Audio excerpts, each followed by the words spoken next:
आप लोग मुझे एक अथॉरिटी लेटर दे दीजिए। बेटा ये अथॉरिटी लेटर और ये बिजली का बिल। कि नियत बदलने में टाइम कहाँ लगता है? क्या आप ही रामनाथ जी हैं? मैं ही रामनाथ हूँ, बोलिए। आपके लिए नोटिस है, आपको ये घर खाली करना होगा क्योंकि आप यहाँ पर गैर कानूनी तरीके से रह रहे हैं। क्या? घर की मालकिन शांति देवी ने आपके खिलाफ केस दायर किया है। आप कई महीनों से किराया नहीं दे रहे और कब्जा करके बैठे। क्या बकवास कर रहे हैं आप? ये घर मेरा है, मैंने बनवाया है ये घर, मुझे कोई नहीं निकाल सकता यहाँ से। कोई शांति वांति का घर नहीं है ये। क्या बात है? क्यों परेशान कर रहे हैं आप इन्हें? मैं भी लॉयर, पेपर्स दिखाइए। देखिए, अगर आप लॉयर हैं तो आप समझ सकते हैं। इनको कोर्ट ने 48 घंटे का वक्त दिया है। देखिए ये पेपर्स, ये घर शांति देवी का है और इन्हें निकलना होगा। ऐसे कैसे निकलना होगा? ये ठीक कह रहे हैं अंकल, आपको ये घर खाली करना होगा। क्या? जी। अंकल क्या हो रहा है? अरे अरे डॉक्टर को बुलाओ। अरे आज के दौर में जहां महंगाई हर दिन बढ़ती जा रही है, वहां एक आम आदमी का अपने मूल्यों और ईमानदारी के साथ अपने सपने पूरे करना एक बहुत बड़ी चुनौती है। रामनाथ जी भी ऐसे लोगों में से थे जिन्होंने जिंदगी भर ईमानदारी का दामन नहीं छोड़ा और पाई पाई बचाकर अपना एक घर बनाया। लेकिन उनके इस आशियाने पर बिजली तब गिरी जब अदालत ने उन्हें घर खाली करने का नोटिस दे दिया। दलील ये थी कि रामनाथ उस घर में अवैध रूप से रह रहे थे, लेकिन रामनाथ इस दलील से इत्तेफाक नहीं रखते थे। ऐसे में क्या सच था और क्या झूठ? क्या पुलिस और वकील सच कह रहे थे या फिर रामनाथ जी? और कौन थी ये शांति देवी जो इस घर पर अपना कब्जा बता रही थी? इन सारे सवालों की कड़ी जुड़ी है 4 साल पहले की उस घटना से जब रामनाथ जी नौकरी से रिटायर हुए थे।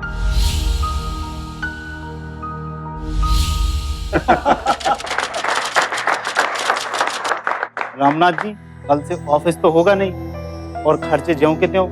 आपने सारी जिंदगी ईमानदारी से गुजारी, कभी रिश्वत तो ली नहीं। अब आगे क्या करेंगे? विजय जी, अब मैं अपना सपना पूरा करूंगा, मकान बनवाने का। ये जो ग्रेच्युटी के पैसे मिलेंगे, पीएफ के पैसे मिलेंगे, उससे मकान बन जाएगा। इसकी हमें चिंता नहीं है। अच्छा, हमें अब इजाजत दीजिए, पत्नी इंतजार कर रही होगी। अरे डिब्बा लेने नहीं, बड़ी डांट पड़ेगी घर पे। नमस्कार नमस्कार।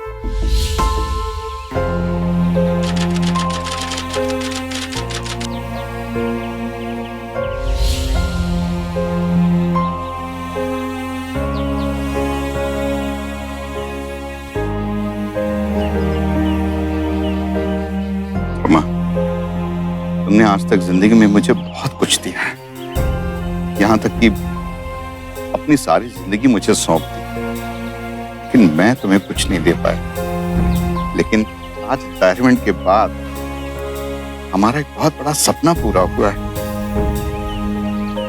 ये घर।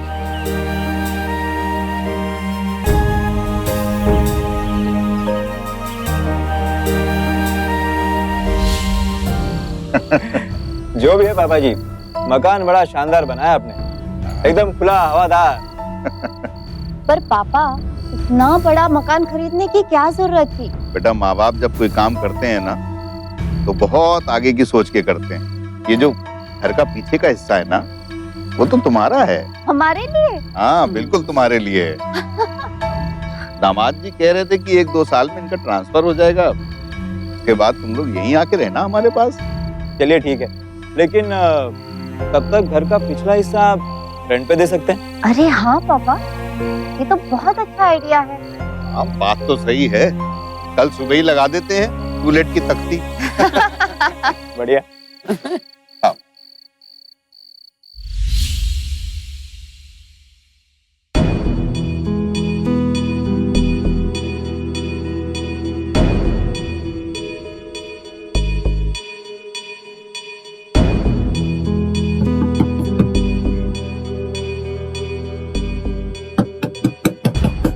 आ रहा हूँ 1 मिनट। हाँ जी, कहिए। Hello sir. नमस्कार, कहिए। सर, क्या ये मकान किराए के लिए खाली है? हाँ हाँ, बिल्कुल खाली है। आओ आओ, अंदर आ जाओ। सर, वो जरा कुत्ते को किनारे कर लीजिए प्लीज। कुत्ता? अरे ये सिर्फ बोर्ड है, कुत्ता नहीं है अंदर।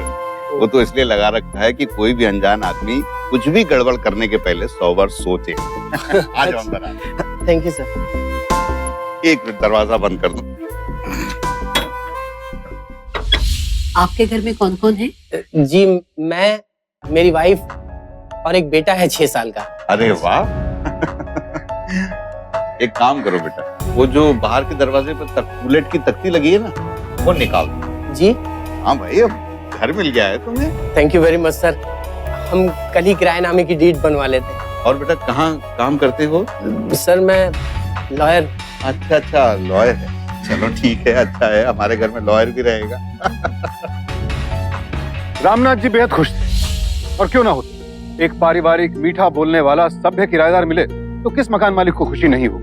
शक्ति ने अगले ही दिन 11 महीनों की डील करवा ली। रामनाथ जी को लगातार पेशगी किराया मिलता रहा, और शक्ति के मिलनसार स्वभाव की वजह से कुछ ही महीनों में उनके शक्ति के साथ घरेलू संबंध हो चले। उम्र के इस पड़ाव पर रामनाथ जी एक खुशहाल और मुकम्मल जिंदगी का एहसास कर रहे थे। इसी बीच किराए के एग्रीमेंट की वो मियाद खत्म हो गई जो 11 महीनों की थी।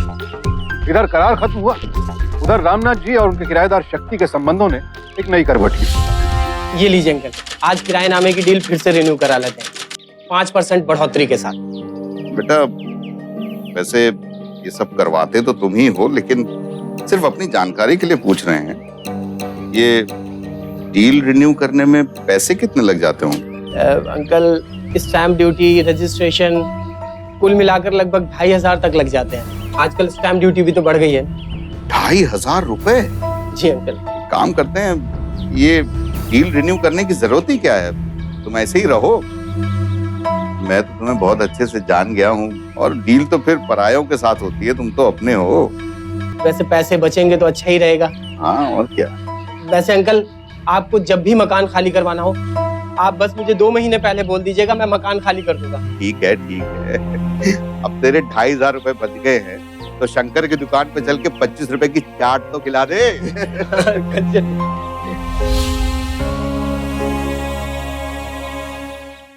अरे शक्ति बेटा, मिठाई खिलाओ, एसी लग गया है अब तो।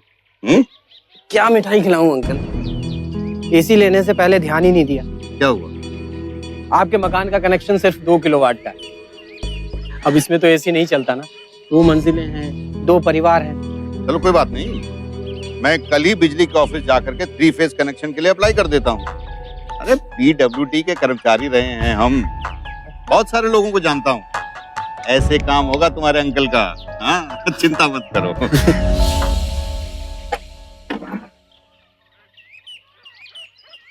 Very good, and 5 and 3, and you come here. Now my turn. 4 and 3. आइए अंकल, देखिए खेल कितना मजेदार चल रहा है।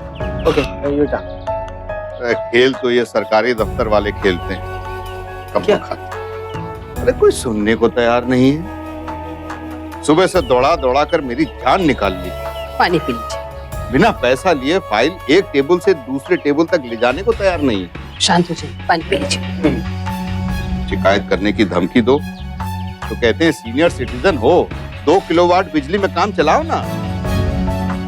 क्या जरूरत है आपको 3 फेज कनेक्शन की? ये लोग ऐसे ही होते हैं अंकल, कभी शरीफ आदमी की बात नहीं सुनते। हमेशा प्रेशर डालना पड़ता है इनके ऊपर। पर आप चिंता मत कीजिए, अब ये कनेक्शन कल ही लगेगा। कैसे लगेगा बेटा? बस आप लोग मुझे एक अथॉरिटी लेटर दे दीजिए। अरे बेटा तू कोई भी लेटर ले ले, अब तू ही संभाल लेते। मैं तो बुढ़ापे में इतनी भागदौड़ कर नहीं सकता। मैं करूंगा ना अंकल।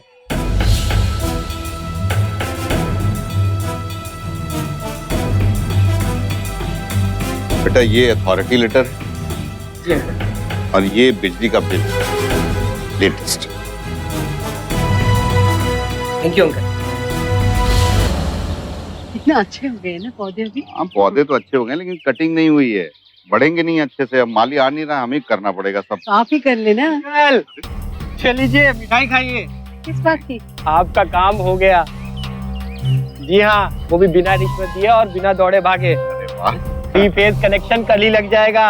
ये लीजिए, और फिर देखिएगा कल हम लोग एसी की ठंडी हवा में बैठ के चाय पियेंगे। ये लीजिए आपके दस्तावेज। बेटा ये दस्तावेज तुम ही रख लो। अब नल का भी तो नया कनेक्शन लेना ही है ना, पानी का प्रेशर बहुत कम आता है, तो करवाना तो तुम्हें ही है ना। डोंट वरी अंकल, आपका काम हो जाएगा। जी ठीक है बेटा। अरे भाई ये खाने के साथ सबको दे देना।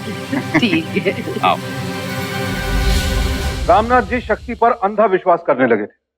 कभी बाहर जाते तो पूरा घर उसके हवाले कर जाते, यहाँ तक कि वो अपने जरूरी डॉक्यूमेंट्स भी उसके हवाले करने लगे। लेकिन क्या एक अजनबी पर इतना भरोसा करना किसी बड़े धोखे या अपराध को बुलावा देने के बराबर नहीं? भरोसे का मतलब ये तो नहीं कि अपने विवेक को ही दरकिनार कर दिया जाए। लेकिन अब किराएदार से परिवार का हिस्सा बन चुका शक्ति दिनों दिन उनका विश्वास जीतता जा रहा था। और यूं ही 2 साल गुजर गए। किराए के उस अग्रीमेंट की मियाद तो कब की खत्म हो चुकी थी। अब देखना यह था कि रामनाथ जी के भरोसे या यूं कहिए कि शक्ति पर उनके विश्वास की उम्र कितनी थी। आओ रमा। हाँ। कम से कम अपने घर घर पहुंच गए जी। एक मिनट बंद कर दे।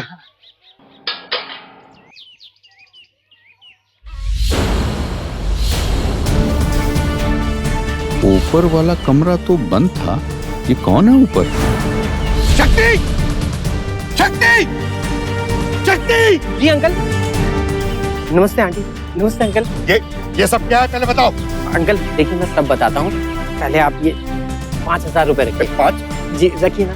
देखिए अंकल बात ऐसी है कि मेरे एक जानकार के बेटे हैं, शहर पढ़ने आए, ठिकाना नहीं था और महीने के 5,000 देने के लिए तैयार है। तो मैंने सोचा रख लूं, आप यहाँ थे नहीं और शालिनी जी का फोन नंबर मेरे पास था नहीं, मैंने खुद ही ये मेकशिफ्ट अरेंजमेंट करवा दिया।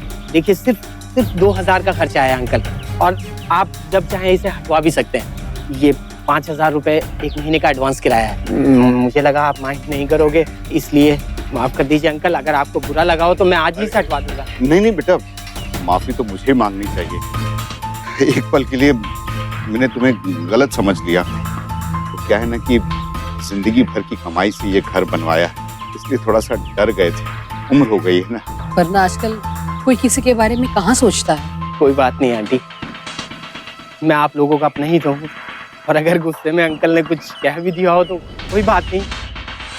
हाँ, क्यों नहीं। आओ रमा। रामनाथ जी खुश थे।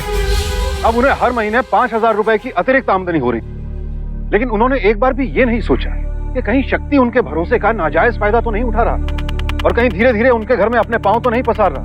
4 साल गुजरने के बाद भी ये सवाल उनके जहन में नहीं आया, लेकिन ये लाजमी सवाल एक दिन उनकी बेटी शालिनी के दिमाग में आ गया, जब वो उनसे मिलने आई हुई।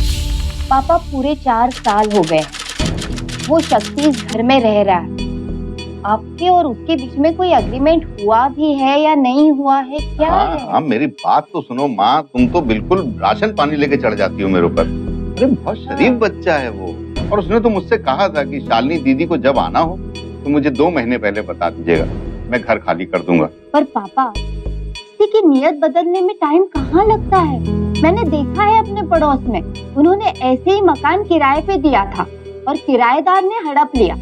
देखिए पापा, उस शक्ति को आप बोल दीजिए और किसी और किराएदार को रख लीजिए, इतना तो आपको करना ही पड़ेगा। तूने कह दिया है ना, मैं अच्छा सा मौका देख के बात कर लूंगा। अब तो खुश? जी पापा।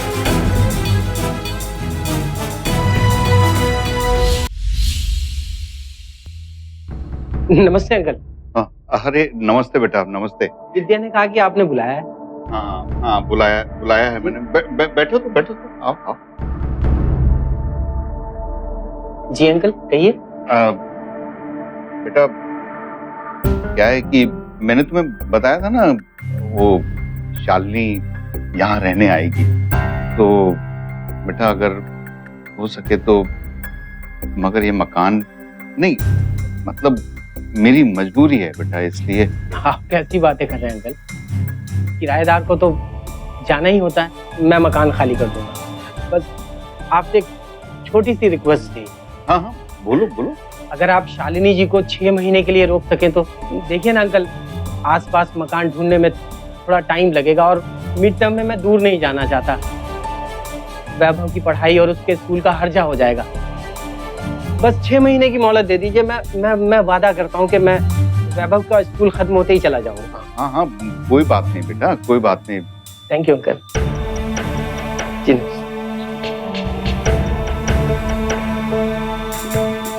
रामनाथ जी आश्वस्त थे कि शक्ति बेहद आसानी से उनका मकान खाली कर देगी, और वो नहीं जानते थे कि अब उन पर और उनके घर पर एक बहुत बड़ी मुसीबत आने वाली थी।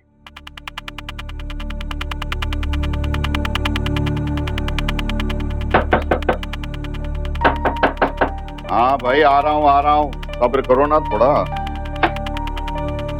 क्या आप ही रामनाथ जी हैं? भाई रामनाथ बोलिए। आपके लिए नोटिस है, आपको ये घर खाली करना होगा क्योंकि आप यहाँ पर गैर कानूनी तरीके से रह रहे हैं। क्या? घर की मालकिन शांति देवी ने आपके खिलाफ केस दायर किया है। आप कई महीनों से किराया नहीं दे रहे और कब्जा करके बैठे। क्या बकवास कर रहे हैं आप? ये घर मेरा है, मैंने बनवाया है ये घर, मुझे कोई नहीं निकाल सकता यहाँ से। कोई शांति वांति का घर नहीं है ये। क्या बात है? क्यों परेशान कर रहे हैं आप इन्हें?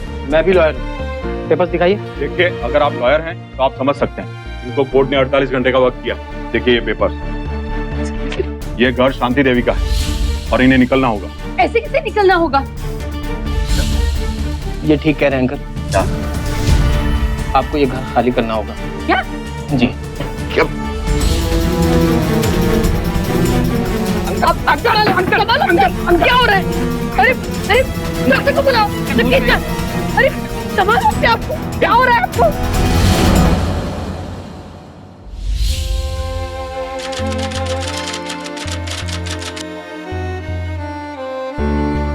मेरा मकान आप शांत हो जाइए, सब कुछ ठीक हो जाएगा, आप आराम कीजिए। हाँ अंकल, मैंने छानबीन शुरू करवा दी है और कोर्ट से स्टे भी ले लिया है। आप प्लीज टेंशन मत लीजिए। ऐसे कैसे कोई आपका मकान आपसे छीन लेगा? देखिए ऐसे फ्रॉड से कैसे निपटना है मैं अच्छी तरह से जानता हूँ। बस आप प्लीज जल्दी से ठीक हो जाइए अंकल, और फिर हम एक साथ मिलके पुलिस स्टेशन चलेंगे। शालिनी जी पापा। मैंने कहा था ना, इंसान पहचानने में गलती नहीं हुई है मुझसे। जी पापा। खुश रहो बेटा। देखिए, इसमें अब मैं क्या कर सकता हूँ? मामला अदालत में है और कोर्ट ने स्टे भी दे दिया है। स्टे इसी बिहाफ पे मिला था कि अंकल को हार्ट अटैक हुआ है और वो अपना पक्ष नहीं रख सकते। आज नहीं तो कल मामला फिर खुलेगा। हम चाहते हैं कि आप इस मामले की पूरी तरह से इन्वेस्टिगेशन करें, मालूम तो चले ये फ्रॉड किया किसने है। देखता हूँ क्या कर सकता हूँ। Thank you.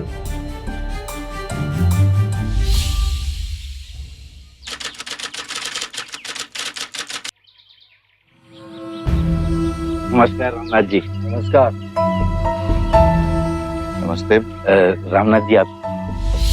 हाँ जी मैं ही हूँ रामनाथ, लेकिन मैंने आप दोनों को पहचाना नहीं। कैसे पहचानेंगे? आप हमें जानते नहीं है। वैसे आपके मकान का कुछ प्रॉब्लम चल रहा था ना? बेटा चल रहा था नहीं, चल रहा है। तो कितने में खरीदा था वो मकान आपने? ये कोई कुल मिला के 10 लाख रुपए। तो आप एक काम कीजिए, 10 लाख रुपए लीजिए और ये समझ लीजिए कि आज तक आप उस मकान में फ्री में रह रहे हैं। मकान खाली कर दो अंकल, समझे? मतलब सीधा साधा अंकल, क्यों बुढ़ापा खराब कर रहे हो? पार्क में जॉगिंग करना अलग बात है और कोर्ट कचहरी में चक्कर काटते हुए आपको नानी याद आ जाएगी। नानी, अगर तुम लोग यहाँ से चले नहीं गए ना तो मैं चिल्लाकर पुलिस को बुला लूंगा। शोर मचाने के अलावा और आप कर भी क्या सकते हैं? 10 लाख का ऑफर दे रहे हैं, मान जाइए, आगे आपकी मर्जी। चलते हैं।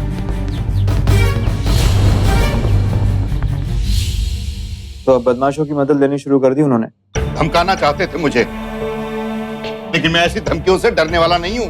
सारी जिंदगी ईमानदारी से काम करने के लिए पता नहीं कितनी धमकियां मिली हैं मुझे। इनको क्या लगता है मैं डर जाऊंगा? पर पापा आप अकेले क्या क्या करेंगे? अपनी सेहत देखिए, अपनी उम्र देखिए, दिल का दौरा पड़ चुका है आपको। हमारी उम्र का ही तो फायदा उठाना चाहते हैं वो लोग। उनको लगता है कि ये बुजुर्ग आदमी है, कहाँ कचहरी के चक्कर लगाएगा।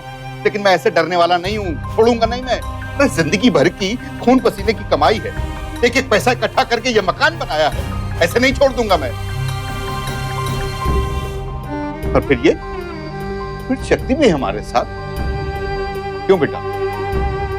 मैं हूँ आपके साथ, लेकिन मैं पुलिस स्टेशन गया था, उन्होंने पूरी तफ्तीश कर ली है। मकान के सारे पेपर्स बिल्कुल सही हैं उस शांति के पास। कौन है ये शांति देवी? बेटा शक्ति, कोई इलाज तो होगा इसका। मैं आपके साथ हूँ अंकल, पर लीगली इस मामले में मैं आपकी कोई भी मदद नहीं कर पाऊंगा। देखिए उनके पेपर्स बहुत स्ट्रांग है। आई एम सॉरी, पर कल स्टे की आखिरी तारीख है, उसके बाद आपको ये मकान खाली करना ही पड़ेगा। मेरी बात मानिए अंकल, अभी कुछ दिन शांति बनाए रखिए, क्योंकि पुलिस और लॉयर के काम में रुकावट डालने के जुर्म में आपको सजा भी हो सकती है। प्लीज चलता हूँ।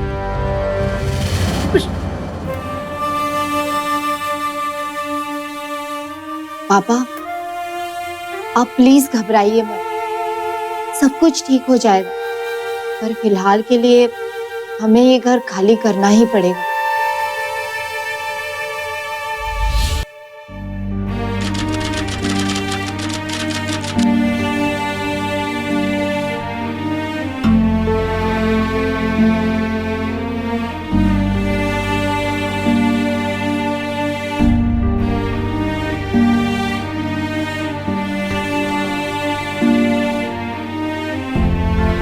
जिंदगी भर की गाढ़ी कमाई संजोकर अपने घर के जिस सपने को रामनाथ जी ने साकार किया था, वो उनकी आंखों के सामने चकनाचूर हो गया।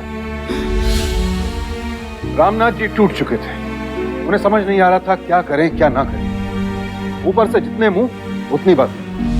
कोई कहता रामनाथ जी ने विवादित प्रॉपर्टी खरीदी थी, कोई कहता उन्होंने बेईमानी की, और बच्चे कहते कि सब कुछ भूल जाए। लेकिन जिंदगी भर की जमा पूंजी और अरमान जिस घर में बसे हों, उसे भला कोई कैसे भूल जाए। रामनाथ जी के दिल में यही टीस बार बार उभर रही। उनके दिमाग में एक ही नाम गूंज रहा था, शांति। वही शांति जिसके नाम अब रमा निवास हो चुका था। आखिर कौन थी ये शांति?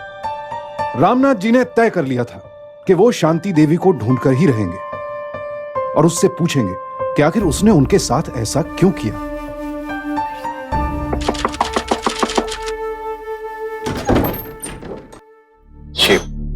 नमस्कार। नमस्ते जी, कौन चाहिए आपको? जी शांति देवी जी हैं क्या घर? मैं ही शांति देवी हूँ, बोलिए। थोड़ा पानी मिलेगा? बहुत थक गया हूँ, दूर से आए। पानी? लेकिन आप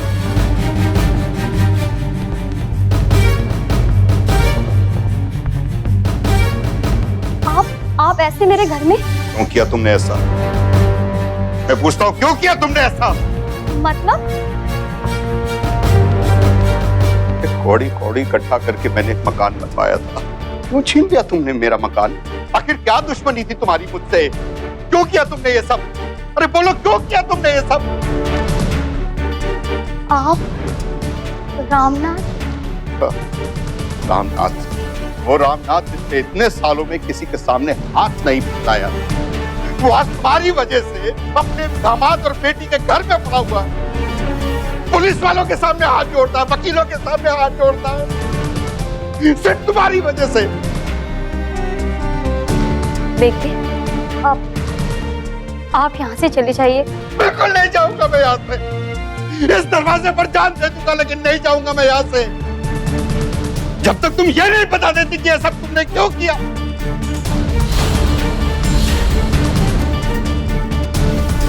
ये शक्ति यहाँ? ये मेरा भाई हूं मैं इसका।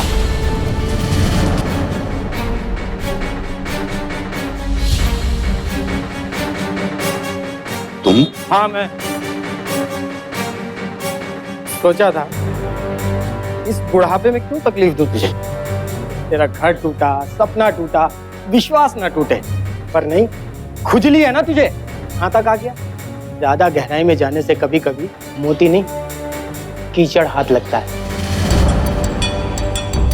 4 साल मैंने तेरी देखभाल की, उतनी तो तेरी बेटी ने भी नहीं की होगी, और जितना भरोसा तूने मुझ पे किया अपनी बेटी पर भी नहीं किया होगा, है ना? पर मुझे अब भी तेरे बुढ़ापे पर तरस आता है। सालों की कमाई थी तेरी। मैं बुरा आदमी नहीं हूं, इसीलिए तुझे समझा रहा हूं कि 10 लाख पकड़ और साइड हो ले, वरना कोर्ट के चक्कर लगाते लगाते मर जाएगा तू। लेकिन तुमने ये सब अथॉरिटी लेटर याद है?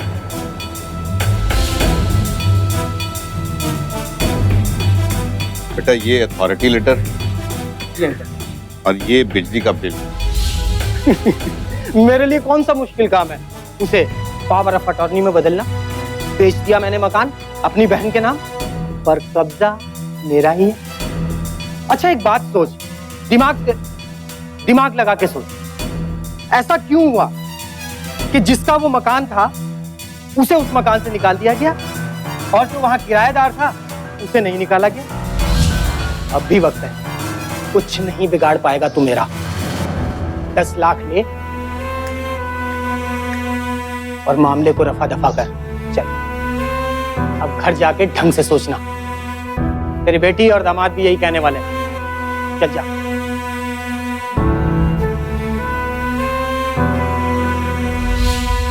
आप समझते क्यों नहीं पापा? मेरी बात मानिए, 10 लाख ले लीजिए। शालिनी ने ठीक कहा था, किसी पर भी आंख मूंद कर भरोसा नहीं करना चाहिए।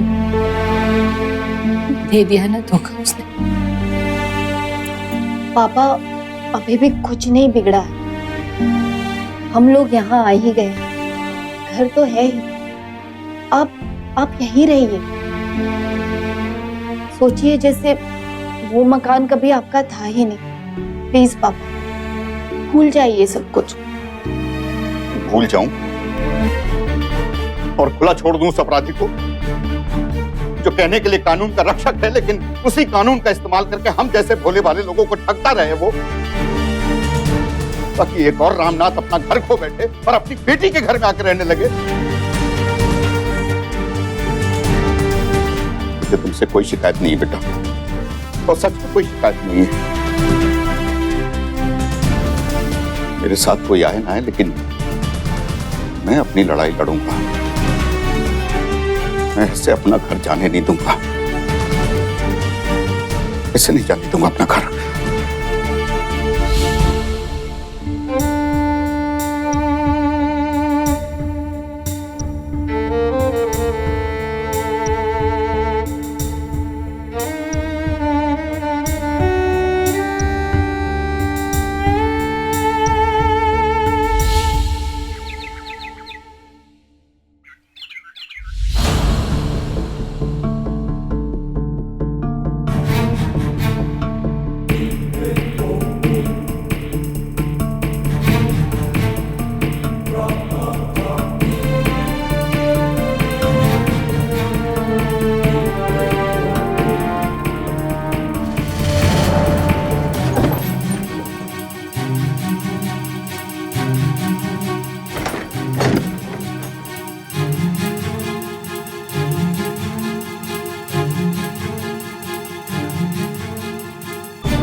सुनिए,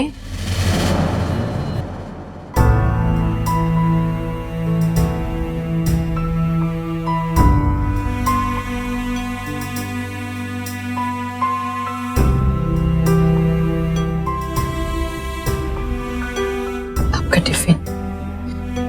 आपको बाहर खाने के लिए मना है ना? कोई बात नहीं, मैं ये समझूंगी कि आपकी नौकरी 1-2 साल और बढ़ गई। पर एक बात कहना चाहती हूँ आपसे, मैं आपके साथ इसलिए नहीं हूँ कि मुझे वो घर चाहिए। मैं आपके साथ इसीलिए हूँ कि मैं अपने ईमानदार पति को टूटते हुए नहीं देखना चाहती।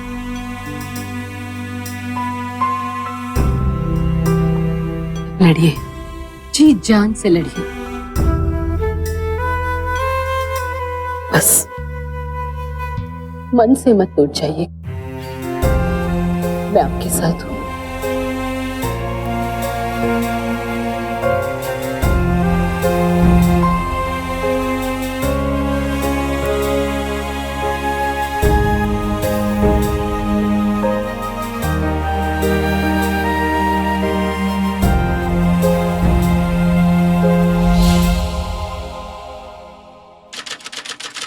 ये वो डील के पेपर हैं जो किराए के लिए, और इसी में वो भी पेपर्स हैं जो उसने फॉर्जरी करके बन। तो अब ठीक है, कल आप आ जाइए, हम केस फाइल कर देते। कल कितने बजे आ जाऊं? कल इसी टाइम पे। अच्छा जी, धन्यवाद, नमस्ते।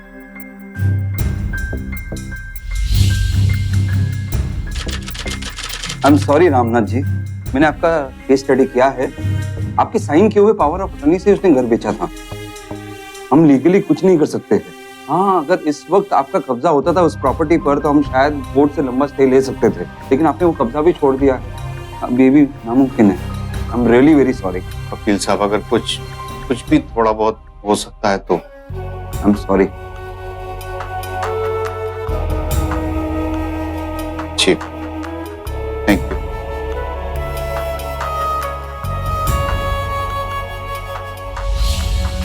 रामनाथ जी हर उस वकील से जाकर मिले जहां से उन्हें उम्मीद की किरण नजर आई, लेकिन किसी को भी अपनी उम्मीदों पर खरा उतरता ना देखकर वो निराश नहीं हुए और उन्होंने अपना केस खुद ही लड़ने का फैसला कर लिया। आप समझने की कोशिश क्यों नहीं करते पापा? जब लॉयर्स ने हाथ खींच लिए तो आप क्या कर सकते हैं?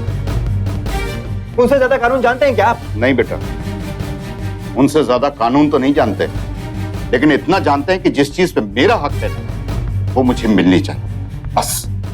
पर पापा, आपने खुद ही ने तो अथॉरिटी लेटर दिया था उसको। वही तो, गलती आप करें, लेकिन फिर हम क्यों? मैं मानता हूं कि गलती मेरी थी, तो भुगतूंगा भी मैं, और इसकी वजह है मेरे पास। अगर शक्ति का केस इतना स्ट्रांग होता तो वो बार बार मुझे 10 लाख रुपए की लालच नहीं देता। इसका मतलब है कि उसके केस में कहीं ना कहीं कोई कमी जरूर है, और मुझे वो कमी ढूंढ निकालनी। और एक रिक्वेस्ट है आप लोगों से, ये मेरा खुद का मामला है, मैं खुद निपट लूंगा। बस आप दोनों जा सकते हैं, जाओ बेटा।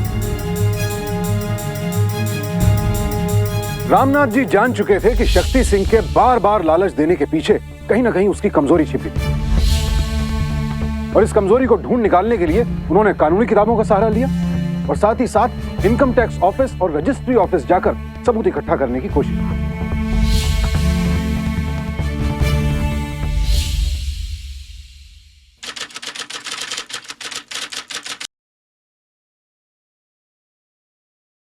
रामनाथ सिन्हा विरुद्ध एडवोकेट शक्ति सिंह, मामला क्या है? मिलॉर्ड, मामला आपके सामने है। रामनाथ जी ने अपनी पावर ऑफ अटॉर्नी मुझे दी अपना मकान बेचने के लिए। मैंने ऐसे ही किया और पैसे इन्हें दे दिए, लेकिन मिलॉर्ड उसके बाद उन्होंने मकान खाली करने से इनकार कर दिया और अब फॉर्जरी का झूठा इल्जाम मुझ पर और मेरी बहन पर लगा रहे हैं। It's open and shut case, क्योंकि ये सारे पेपर्स कानूनी, महज लालच में आकर रामनाथ जी ऐसा कह रहे हैं। Thank you milord. Ramnath ji, आपके वकील।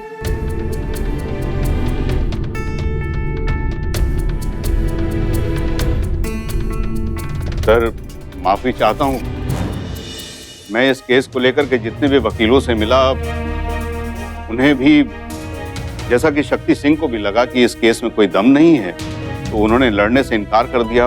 इसलिए मैंने फैसला लिया कि इंसाफ की गुहार मैंने की है तो लड़ाई भी मैं ही लड़ूंगा।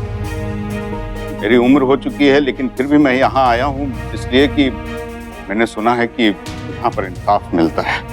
मिलॉर्ड, ये कोर्ट का टाइम वेस्ट कर रहे हैं। रामनाथ जी, आप सीधे सीधे मुद्दे की ही बात करें। सर, मैं सीधे मुद्दे पर आता हूँ। 4 साल पहले मैंने शक्ति सिंह जी को अपने घर के पीछे का पोर्शन किराए पर दिया था। गलती मुझसे ये हुई कि 1 साल के बाद मैंने उस डील को रिन्यू नहीं किया, क्योंकि मुझे लगा कि ये भला आदमी है। दूसरी गलती मेरी ये है कि मैंने घर के किसी काम के लिए, इन्होंने घर के पेपर्स मांगे तो मैंने घर के पेपर्स और अथॉरिटी लेटर्स ये सब इनको सौंप दिए, और इन्होंने धोखा दे करके पावर ऑफ अटॉर्नी बनवाई और बिना मुझे बताए मेरा घर शांति, जो इनकी बहन है, उनको बेच दिया। आपके पास कोई सबूत है? लॉर्ड, सबूत तो नहीं, लेकिन कुछ चीजें हैं जो मैं चाहूंगा कि अदालत उस पर ध्यान दे, अगर इजाजत है तो। Permission granted. सबसे पहले तो मैं ये पेपर दिखाना चाहता हूं जो हमने साइन किए थे। सर, मेरा दावा है कि ये निरस्त हो चुकी है, क्योंकि इस पर लगने वाले स्टैंप ड्यूटी 2% जो लगती है वो लगाई नहीं गई। इस बारे में कुछ कहना है आपको शक्ति सिंह जी? मिलॉर्ड, हो सकता है कि जल्दबाजी में दिमाग से निकल गया हो, पर इसका इस केस से कोई मतलब नहीं है। मतलब है सर, मतलब है इसके मंसूबों में, इसकी नीयत में। दूसरी बात ये, इन्होंने सर जो पावर ऑफ अटॉर्नी बनाया वो एक general power of attorney, registered नहीं। ये पावर ऑफ अटॉर्नी इनको किसी भी प्रॉपर्टी की देखभाल करने का हक देता ही है, उसे बेचने का हक नहीं देती है। इस बारे में कुछ कहना है आपको शक्ति सिंह जी? मिलॉर्ड, मैं बस इतना ही कहना चाहूंगा कि ये इनकी मुझे फंसाने की साजिश है। कमाल है सर, एक आम आदमी फंस सकता है लेकिन ये तो वकील हैं, इन्हें तो ध्यान रखना चाहिए। और जज साहब, अब मैं असली मुद्दे पर आता हूं। ये वो पेपर हैं, ये सेल एग्रीमेंट, जिससे ये पता चलता है कि ये मेरा मकान मेरी मर्जी से इनकी बहन शांति देवी को बेचा गया रुपए 30 लाख रुपए में। ठीक है, उस 30 लाख रुपए का जो चेक दिया गया उसमें मेरे अकाउंट में उसका कोई जिक्र नहीं। इसका मतलब है कि ये लेन देन झूठा था। ये गलत है मिलॉर्ड। अगर रजिस्ट्री हुई है 30 लाख की तो पेमेंट कैश में भी हो सकता है। तो मतलब यह है कि आप मानते हैं कि 30 लाख रुपए का पेमेंट हुआ है? हाँ, और वो पैसे मैंने ही आपको दिए थे। ठीक सर, मैं मान लेता हूं कि मैंने पैसे लिए, लेकिन ये 30 लाख रुपए का पेमेंट जिसने भी किया फाइट मनी में, उनके पास इतने सारे पैसे आए कहां से? मैं चाहूंगा कि इनकी बहन शांति देवी गवाही के लिए यहां पर आए। Objection milord. Objection overruled. Thank you sir.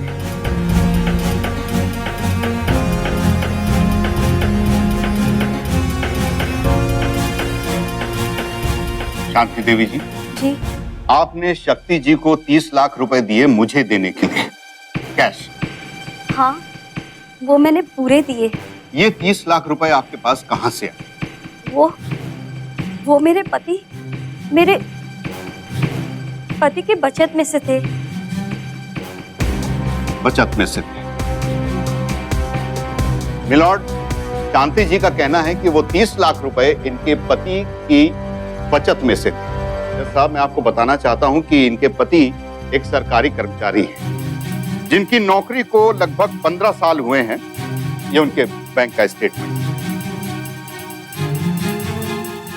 और इनके भत्ते और सैलरी को मिलाकर के जो पैसा इकट्ठा हुआ है वो करीब 14.5 लाख रुपए है।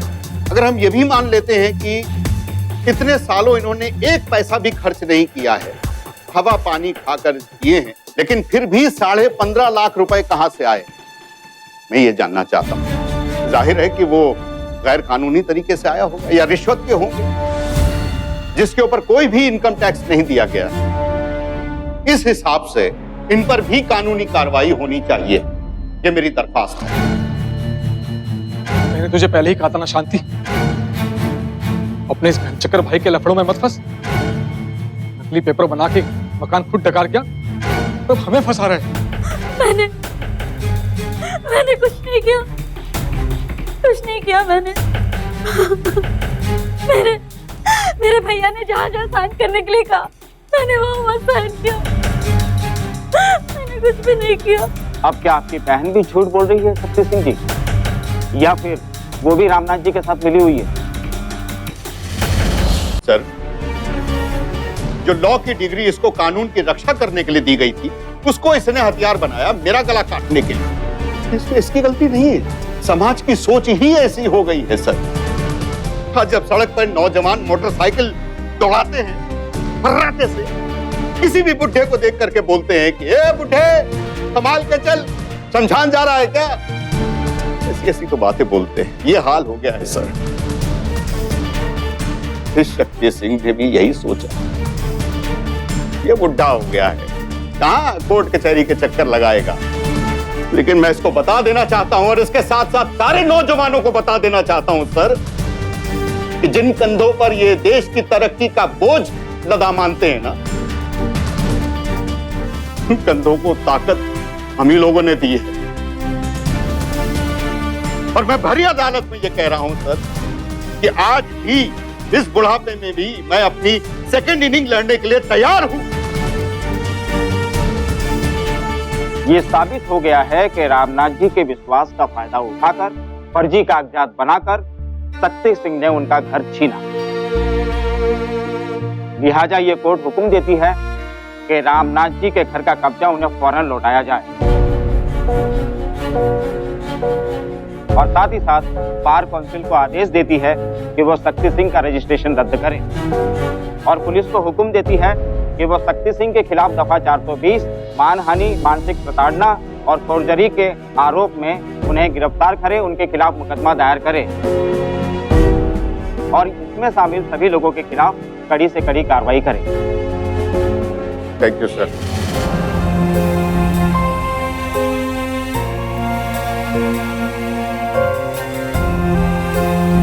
रामनाथ जी के साथ धोखाधड़ी करने के लिए शक्ति को आईपीसी की धारा 420, 464 और 468 और उन्हें डराने धमकाने के लिए धारा 195 के तहत कड़ी सजा दी गई। अगर विश्वासघात गलत है तो किसी पर आंख मूंद कर विश्वास करना भी उतना ही गलत है। विश्वास बरकरार रखने के लिए हम अपनी सतर्कता, अपनी सोच समझ को ही दांव पर लगा दें, ये ठीक नहीं है, क्योंकि अक्सर इसी तरह की लापरवाहियां अपराध को निमंत्रण देती।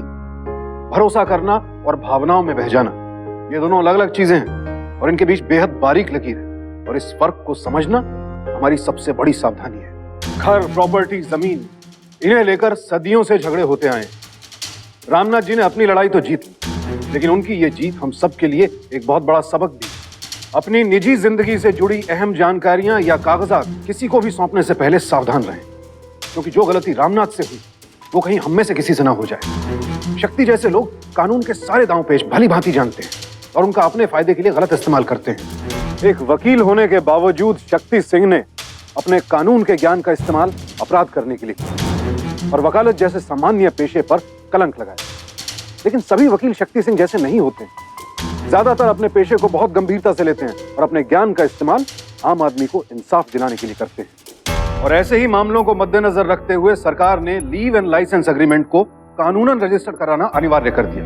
और अगर आप ऐसा नहीं करते हैं तो अपराध कर रहे हैं। मकान किराए पर देते वक्त लीव एंड लाइसेंस एग्रीमेंट या रेंट एग्रीमेंट ठीक से बनवाएं, उसे रजिस्टर करवाएं। लेकिन अक्सर लोग थोड़े से पैसे बचाने के लिए इन एग्रीमेंट्स को रजिस्टर नहीं करवाते। ध्यान रहे, आपकी जरा सी लापरवाही से कोई आपकी जिंदगी भर की गाढ़ी कमाई हड़प सकता है। इसीलिए सजग रहें, सतर्क रहें, सुरक्षित रहें। इसी प्रार्थना के साथ अब मैं सुशांत सिंह आपसे विदा लेता हूं। फिर मुलाकात होगी ऐसी एक और सत्य घटना के साथ। देखते रहें सावधान इंडिया, इंडिया फाइट्स बैक।